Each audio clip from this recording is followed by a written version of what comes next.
የሐዋርያት ጾም ወይም የሰኔ ጾም ለምን እንጾማለን? የሐዋርያት ጾም ወይም የሰኔ ጾም የቄስ ጾም ብቻ ነውን?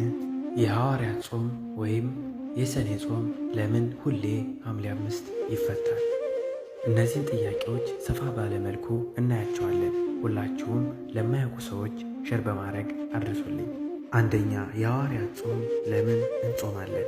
የሐዋርያት ጾም የምንጾምበት ምክንያት እነርሱ ድል ያደረጉትን ዓለም እንድናሸንፍ ለመማፀን የምንጾመው ጾም ነው።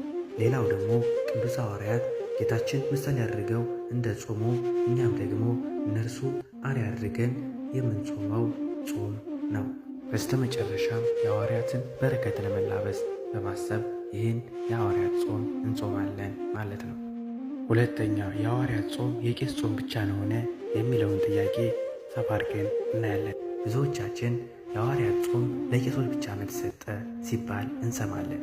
የሐዋርያት ጾም ስልጣነ ክህነት ላላቸው አባቶች ብቻ የተሰጠ ጾም ነው የሚሉ የሳሳተ ሐሳቤ ምዕመናኑ በኩል ሲነገር ይሰማል። ይህም ዲያብሎስ በጾም እንዳንበረታና የሐዋርያቱን በረከት እንዳንቀበል የሚሰጠን የሐሰት ምክንያት ነው። ኦርቶዶክስ የሆነ ማንኛውም ምዕመን በአዋጅ ሆነ በፈቃድ ጾሞች ሥጋውን እንዲያደክም ነፍሱንም በጸሎት እንዲያበረታ ቤተ ክርስቲያን ታስተምራለች እንጂ ጾም ከፍላ አትሰጥም።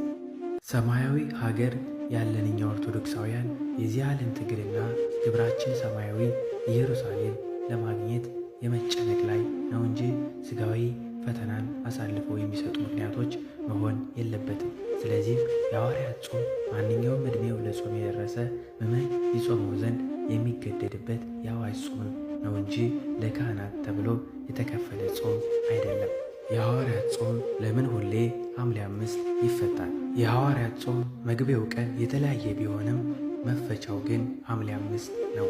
ይህም የሆነበትን ምክንያት በሐምሌ 5 ሁለቱ ሐዋርያት ጴጥሮስና ጳውሎስ ሰማዕትነትን የተቀበሉበት ዕለት ስለሆነ እርሱንም ለመዘከርና ለማስታወስ በማሰብ ሁሌም የሐዋርያት ጾም ሐምሌ 5 ይፈታል ማለት ነው። ሁላችንም በጾምና በጸሎት ተወስነን ቅዱስ ሐዋርያት የኖሩበትን የሕይወት ፍሬ እየተመለከትን በእምነታችን ጸንተን እንድንኖር የእግዚአብሔር አምላክ ቅዱስ ፈቃድ ይሆንልን።